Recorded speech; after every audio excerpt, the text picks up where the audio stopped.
Selamat pagi adik-adik, salam pramuka. Ketemu dengan kakak masih dengan materi yang sama, hak perlindungan anak, tapi lanjutannya itu nomor 3 sama nomor 4 ya. Langsung aja ya. Yang ketiga, hak perlindungan. Udah ditulis? Oke, kalau udah, contohnya yaitu seperti dilindungi dari kekerasan dalam rumah tangga atau KDRT itu ya. Nah, kalau misalnya kalian misalnya ya apa, jangan sampai ada kekerasan lah di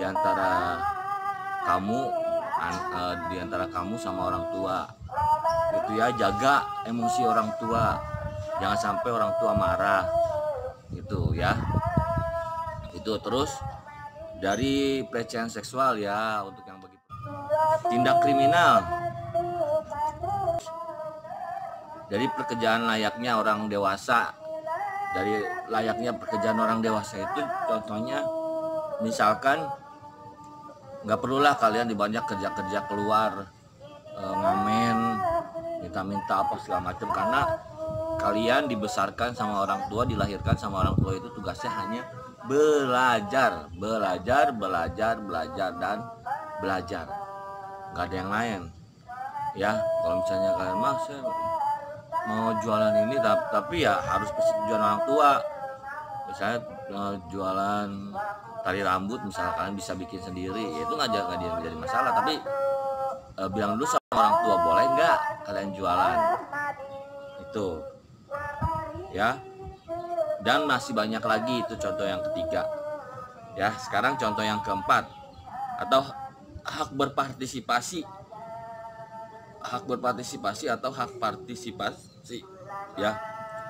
Contohnya hak berpartisipasi setiap anak untuk menyampaikan pendapat. Misalkan di rumah, mah boleh nggak ini saya misalkan bantu ini. Nah itu, tapi itu harus persetujuan orang tua. Kalau misalnya persetujuan orang tua boleh, ya berarti suara kamu, pendapat kamu didengar sama orang tua. Yang masuk akal lah, maksudnya pendapat dari kamu tuh yang benar-benar masuk akal. Terus punya suara dalam musyawarah keluarga.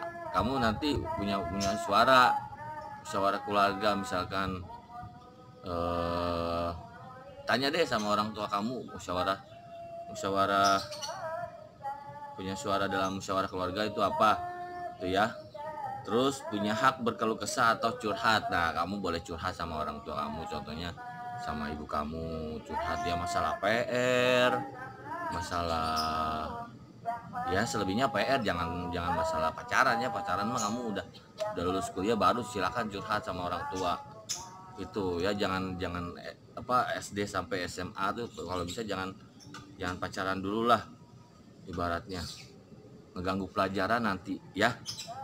Terus berikutnya, memilih pendidikan sesuai minat dan bakat. Memilih pendidikan sesuai minat dan bakat. Contohnya, misalnya nih kamu SD, lulus SMP nih. SMP mah saya mau ke SMP 11 Depok gitu. Atau pas SD mah saya mau ke ini Pramuka, tapi sih kalau bisa sampai Garuda gitu. Sampai siaga Garuda. Atau di SMP-nya mah saya mau masih lanjut Pramuka sampai ke Penggalang Garuda. Nah itu di Penggalang Garuda itu ada japresnya di situ di SMA ya. Bisa, insya Allah bisa masuk ke SMA negeri favorit. Tapi dengan catatan itu di SMA negeri favorit itu ada japresnya. Kalau nggak ada ya jangan gitu ya. Terus yaitu dan lain-lain, contohnya masih banyak lagi ya. Jadi empat-empatnya udah kakak kasih contohnya, mulai dari 4 hak dasar anak menurut Kak Seto Mulyadi. Yang pertama, hak hidup lebih layak. Yang kedua, hak tumbuh dan berkembang. Yang ketiga, hak perlindungan. Sama yang keempat, hak berpartisipasi ya. Contohnya ada tadi di situ semuanya. Kalau misalnya kalian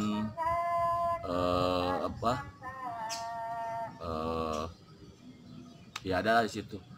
Untuk materi yang kedua masih sama ya.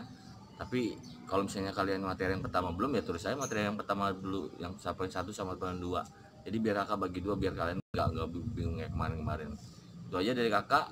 Cukup sekian, terjaga jarak, pakai masker. Salam pramuka.